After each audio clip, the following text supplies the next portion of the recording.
बीनू, बीनू, कहाँ चला गया ये लड़का? बीनू बेटा। ऊपर से ये टाइगर जब से यहाँ आया है न जाने क्यों रात भर रोता ही रहता है। अब तो मैं इसकी मनहूस आवाज से इतनी परेशान हो गई हूँ कि कभी कभी मन करता है इसे किसी जंगल में छुड़वा दूं। रिया परेशान होकर अपने 5 साल के बेटे बीनू को एक कमरे से दूसरे कमरे में ढूंढ रही थी। मेन गेट तो लॉक है, फिर बीनू कहाँ चला गया? इतनी देर हो गई इसको आवाज लगाते हुए। रिया अपने बेटे को आवाज लगाते हुए सीढ़ियों पर पहुंच जाती है।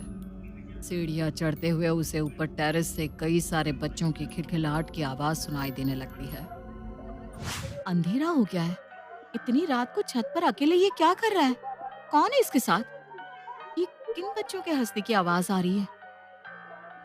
छत पर पहुंचने के बाद वो देखती है कि उसका 5 साल का बेटा बीनू छत की बाउंड्री वॉल पर खड़ा हुआ जोर जोर से हंस रहा है।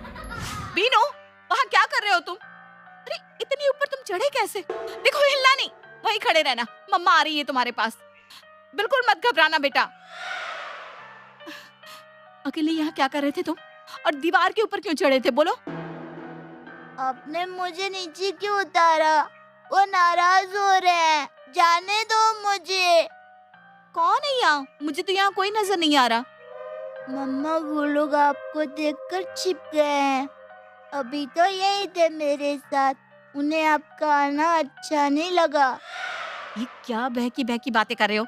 चलो नीचे, और आज के बाद अकेले ऊपर नहीं आओगे, समझे?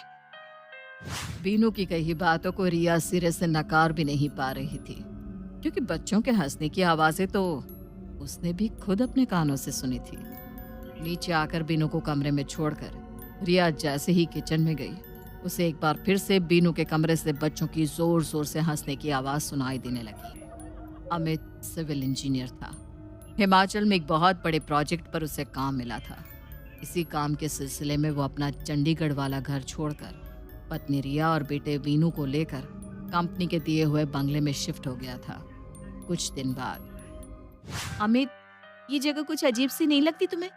दूर दूर तक कोई इंसान नजर नहीं आता, बस बर्फ और सन्नाटा ही दिखाई देता है हर तरफ। अरे सामने का बंगला है ना, तुम दोस्ती बढ़ाओ उनसे, ठीक है? फिलहाल तो मैं चलता हूँ, बाकी बातें शाम को करते हैं। अमित के जाने के बाद रिया ने उम्मीद भरी नजर से एक बार फिर सामने वाले बंगले की तरफ देखा, लेकिन रोज की तरह अभी भी बंगले में सन्नाटा पसरा हुआ था। अजीब पड़ोसी है, एक बार हाय हेलो भी नहीं किया। इस बंगले को देखकर ऐसा लगता है जैसे ये बंगला नहीं, भूत बंगला हो। दिन ढल गया था। रिया खिड़की के पास बैठी अमित के लौटने का इंतजार कर रही थी कि तभी सामने वाले बंगले में लाइट ऑन हुई और रिया के ठीक सामने की खिड़की खोलकर एक औरत बाहर की ओर देखने लगी। हेलो। रिया के हेलो कहते ही वो औरत खिड़की के सामने से गायब हो गई और उस कमरे की लाइट भी ऑफ हो गई।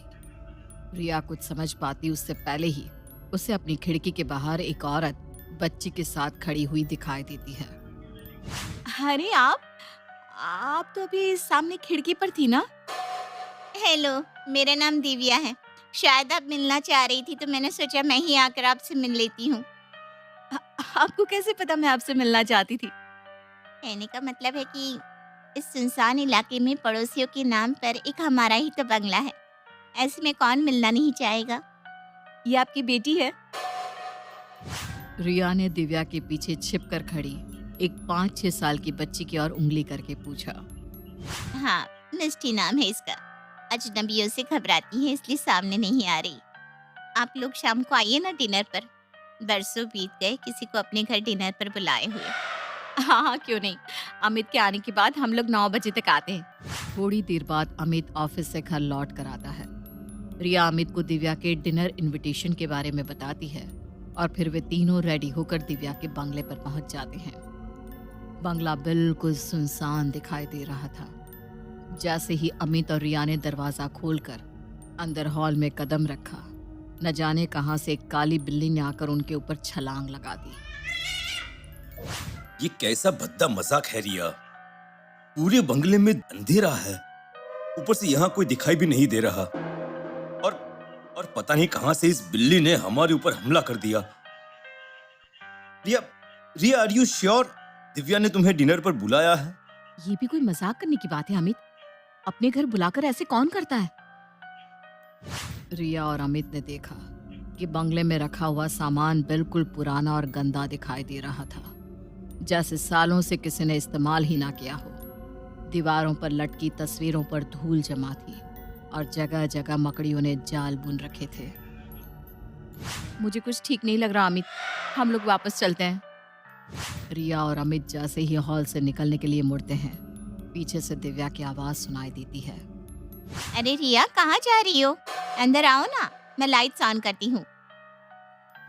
दिव्या जैसे ही कमरे में इमरजेंसी लाइट ऑन करती है, वहां पर सब कुछ बिल्कुल साफ सुथरा और नॉर्मल दिखाई देने लगा था। लेकिन न जाने क्यों टाइगर लगातार भौंकता ही जा रहा था और बार बार ऊपर मुंह करके भयानक आवाज में रो भी रहा था। Tiger, tiger keep quiet tiger. पता नहीं क्या हो गया है इसको। अचानक ही दिव्या गुस्से में टाइगर की ओर देखती है और टाइगर रोते हुए चुपचाप मुंह नीचे करके जमीन पर बैठ जाता है। अमित, रिया और बीनू डाइनिंग टेबल पर बैठ जाते हैं। जैसे ही दिव्या खाना सर्व करने के लिए बर्तन का ढक्कन हटाती है, कमरे में चारों तरफ एक अजीब सी गंध फैल जाती है। ये कैसी स्मेल आ रही है? उफ, मेरा सर चकरा रहा है। रुको, मैं पानी लेकर आती हूँ। अमित, ये कैसा खाना है? मुझे इस खाने में से ही स्मेल आ रही है, मैं नहीं खा पाऊंगी ये खाना।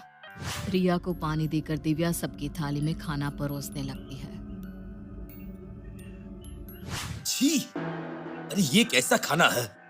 इसमें तो कीड़े हैं, तभी इसमें से इतनी बदबू आ रही थी। आई एम सो सॉरी, वो एक्चुअली थोड़ा फाइनेंशियल क्राइसिस होने की वजह से हमारे बंगले की बिजली डिस्कनेक्ट हो गई है। अंधेरे में खाना बनाने के कारण शायद इसमें कीड़े गिर गए हैं। कोई बात नहीं, तुम परेशान मत हो, हम लोग फिर किसी दिन तुम्हारे साथ डिनर करेंगे। अभी हम चलते हैं। रिया और अमित वहां से बाहर निकल आते हैं। तो ये बात है, इन बेचारों के यहाँ बिजली है ही नहीं, तभी पूरा दिन इनके बंगले में अंधेरा रहता है।